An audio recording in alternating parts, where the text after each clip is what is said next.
Добар ден, гледате Зебра, прва епизода од новата сезона во која што остануваме доследни на правилото дека се согласуваме, да не се согласуваме.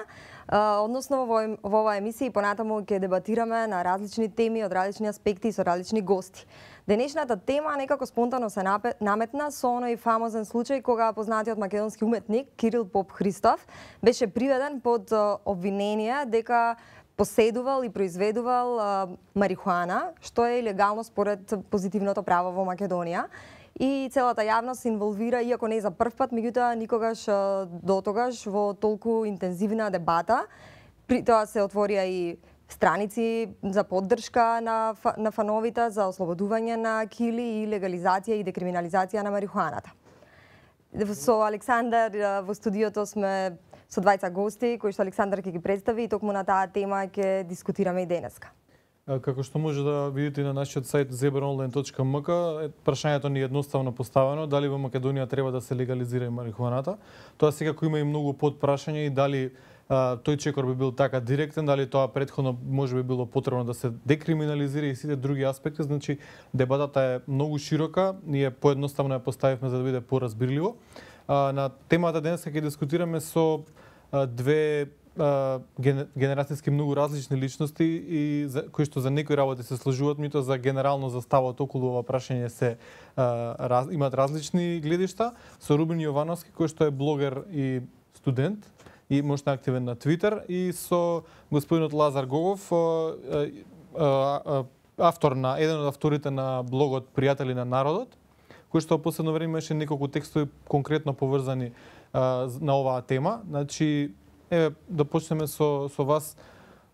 Зошто сметате дека легализацијата на марихуаната во Македонија не е добро решение? Наједноставно кажам. Легализацијата не е добро решение од причина што тоа ќе биде отварање вратата на пеколот за сите млади луѓе, кој што ќе им биде многу достапна при раце. Например, јако пишува, да кажам, на многу кафани, на сите кафани, дека не е дозволено продавање цигари на малолетни лица под 18 години, меѓутоа имам малолетни лица што во паркот кај мене, например, кај што живеем на аеродром, секоја вечер ќе ги видите со шише вино, со шише ракија и со цигари во уста. И мали деца, и младинци, да кажам, и било што. Така да, у тој смисол не. Меѓутоа, случајот што го споменав со Кирил Поп Христов, тоа е неверојатно нешто, тоа е смешно, тоа е глупово, да приведеш човек затоа што јас во куќата своја одгледувам едно стебло марихуана, а нека одгледувам и 10 стебла. Ако јас тие 10 стебла не ги користам да ги продавам на некој, да заработувам на тоа,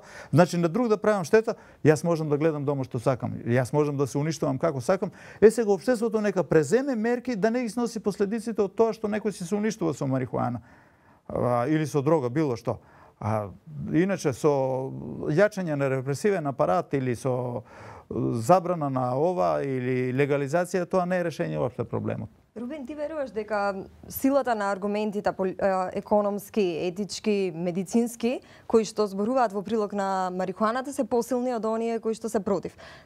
Накратко, за да ја отвориме нели тезата, потоа би влегле во реплицирање, кои се тие? Јас сум за легализација на марихуаната, затоа од проста причина што тоа се работи за лична слобода. Државата, а ниту кој било друг може да ми објаснува и да ми забранува што ќе правам јас со сопственото тело и со сопствените пари. Дали ќе купувам или сам ќе си произведувам.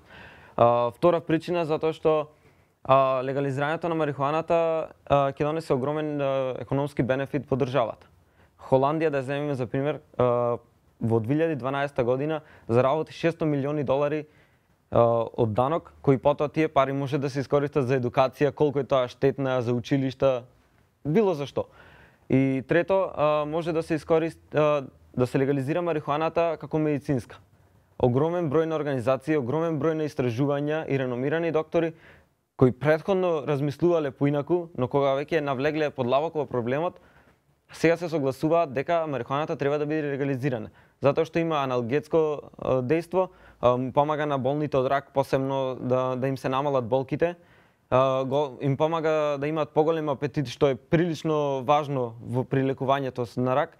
И трето, докажано е дека ТХЦ, Делта 9, помага, го намалува развојот на туморните клетки. Активната состојка на марихуаната. Да појаснеме. Да. Меѓутоа, првичниот аргумент дека секој има право да прави што сака со своето тело може да биде аргумент и за легализација на тешки дроги. Во Португалија е тој пример. Во 2001 година Португалија ги декриминализираше сите дроги. И наспроти сите кажувања тогаш дека Португалија ќе стани држава за наркобизнисот, дека тука ќе доаѓаат од секаде од цел свет да се дрогираат, ќе биде државата, сите најцрни сценарија, не се оствари ниту едно. Според Като институт во 2007 година издадоа публикација, се оствари сосема спротивното. Ако во 2001 година 14% беа од населението корисници на марихуана, во 2006 година се намали на 10. Во моментов, во 2012 година, процентот на корисници на марихуана е 7%.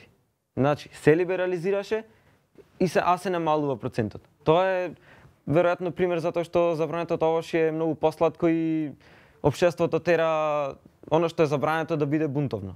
Еден од првите аргументи, баш ќе се надоврзам и на прашање на Маја, е дека марихуаната е како една дрога од која што преминуваш кон потешки дроги. Значи, тоа и вие го споминјате, тоа и вие го спомнувате на вашиот блог, значи што би се случило доколку, да речеме, таа е легална и подостапна, да речеме конкретно во Македонија, дали луѓето ќе прескокнуваат или уште повеќе ќе користат и веднаш ќе преминуваат после тоа на сигурно дека ќе користат уште повеќе, а сигурно дека и ќе прескокнуваат. Едноставно ќе дојде до зголемување на користењето на дрогите. Сега, очигледни се медицинските ефекти, например, на употребата на дроги. Не само тоа. Лично знам случаи кога, например, опиум е користен од мајката која што е работничка во Македонка, да своето дете кое што е мало го успие додека она на работа и му дава, ве молам, опиум. Значи, нерешените социјални проблеми имплицираат тоа. Сега човекот кој што не може да се лечи од рак на друг начин, сигурно ќе пријде до тоа. А сега тоа колку ќе помогне, тоа е дискутабилно веќе. Меѓутоа, дека нашата економска социјална состојба е податлива за луѓето да користат повеќе и да се влоши таа состојба. Сигурно. Меѓутоа и во земји со добро стопанство, Холандија, мада не се сложувам со Рубен тука дека има бенефит. Има бенефит во смисол на остварување на финансиска заработка. Меѓутоа, финансиската заработка не мора да значи да е бенефит. Човек кога дојде до многу пари, он губи разум. И обично не знае кај ги користи. Ќе ги користи уште во проширување на тај бизнис или во нешто друго. Тука имам многу добар контрааргумент со реален пример и реални статистики. Во Холандија, откако се декриминализираше марихуаната, бројот на полициски случаи поврзани со дрога се намали. Криминалот поврзан со дрога се намали. Очигледно. Има и уште еден многу добар пример. Во неколку градови пред година дена се забрани марихуаната да се продава на странци. Полициските статистики велат дека од моментот што ми се забрани на странци да купуваат, едно што економијата се намали, второ криминалот поврзан со дрогите порасна. Значи дека штом забранувате нешто, тогаш нелегалниот пазар, каде што насилството е единствена мерка, се зголемува. А додека легалниот пазар, каде што може да се вклучи полиција, адвокати, судството, тогаш е контролирано и луѓето функционира тој пазар.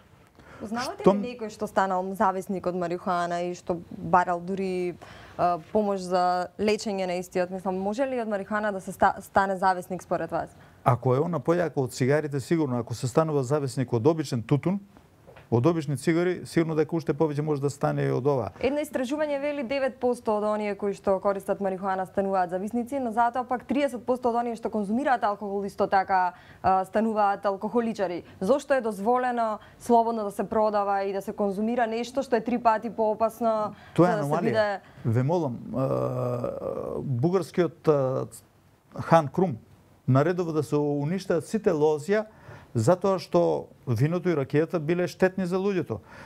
Еден турски цар, не знам кој беше, мислам султан некој, наредува исто така да се уништи, па дури наредови и погубување на сите кафанџи кои што работеле против него. Меѓутоа не успева ништо тоа. Денеска Турција муслиманска земја во која што алкохолот најмногу се употреба. Па дури се прикажува и на телевизија, еве во овие сериите гледате кога и жените пијат во кафаните или не знам што. Лично ми има пренесено моја роднина дека женските знаат да влезат во кафана, да ја затворат и пијат цела вечер лумпуват, што се вика како сакат.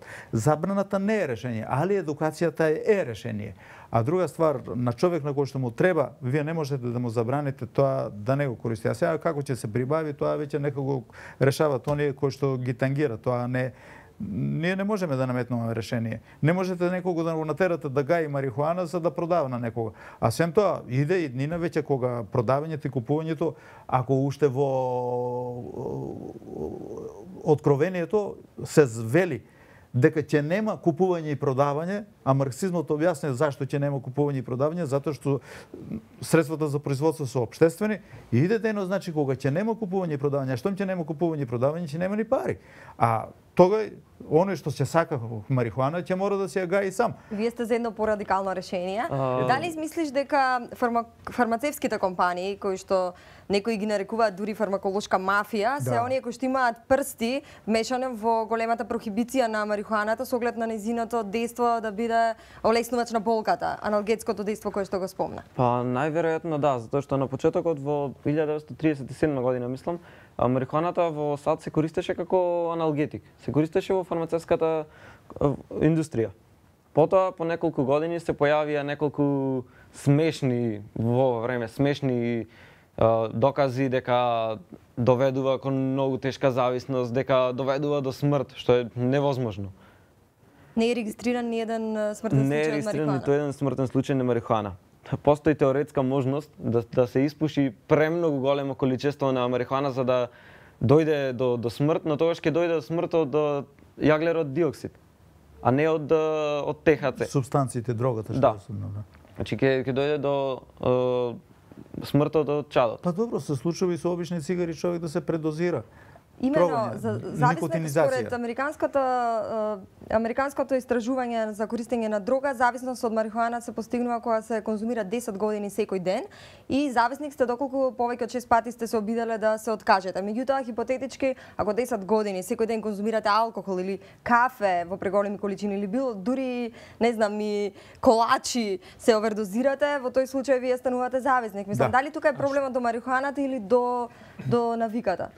Што би било, например, ти Рубин спомна за бенефити околу даноци и околу такви работи, значи ако еве 10% луѓе стануваат зависни од цела популација, што ќе се случи доколку е легална марихуаната, доколку 10% од таа популација е зависна, да речеме после тоа да бара здравствена помош, да бара значи да се лечи, да оди во установи кои што сепак ќе бидат потоа пак на товар на здравствениот систем. Значи дали тој аспект е валиден како аргумент кој луѓето не сакаат да се легализира марихуана, бидејќи се создава уште еден проблем на општествено ниво. Во Португалија, ќе го земам повторно за пример Португалија, бидејќи е стварно успешен пример кога се работи за муавети за содроги. Во Португалија, доколку бидете фатени со некое мало количество на кое треба да го потребувате само за себе, не планирате да продавате, тогаш имате наместо во затвор, каде што ќе бидете наместо во затвор каде што ќе бидете цел време во контакт со секаков различен криминал и наместо да биде како поправна институција затворот е сосема спротивно тоа, вие одите на терапија. И после тоа државата наместо да дава пари во затвор каде што многу мали се шансите дека вие ќе излезете на вистинскиот пат, одите на терапија каде што учите зошто е тоа лошо или добро. Во Португалија е успешен пример затоа што многу од тие кои што биле фатени за прв пат, потоа престанале. Никогаш повеќе не употребиле било каква друга. Тоа е многу успешен пример кој треба да се воведи секаде. Наместо затвор, зашто имам многу примери каде што во САД 20 годишник случајно бил во куќа, 20 годишник, детето требало да биде првиот од фамилијата кој што ќе има завршен факултет. Требало за неколку месеци да биде дипломиран. Да. И бил случајно во куќа во која полицијата вечерта врши рација и го убиваат. Токму забраната доведува до тоа. Кога ќе биде легализирано, нема да се случуваат такви немили настани.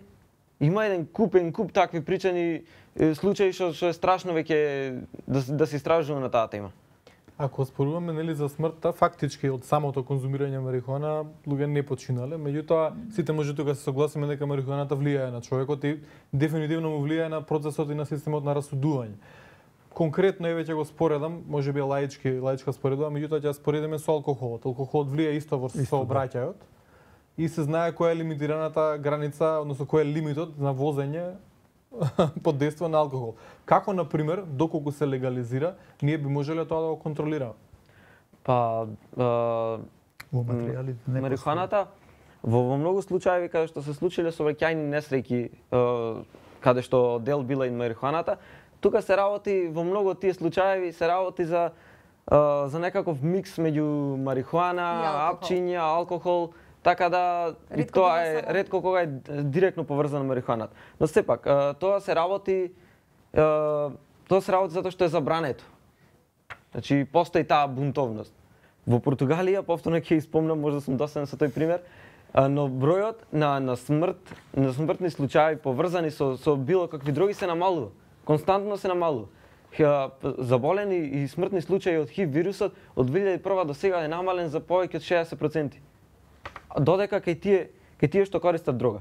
А кај тие што не користат дрога, веќе константно се зголемува. Тоа е тука проблемот, што доколку се легализира, ќе има повеќе простор медицината, едукацијата да превземи и да ги однесе на вистинскиот пат.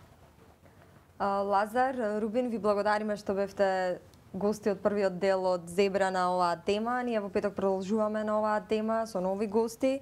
Ви благодариме на сите што не следевте. Поздрав! Благодариме.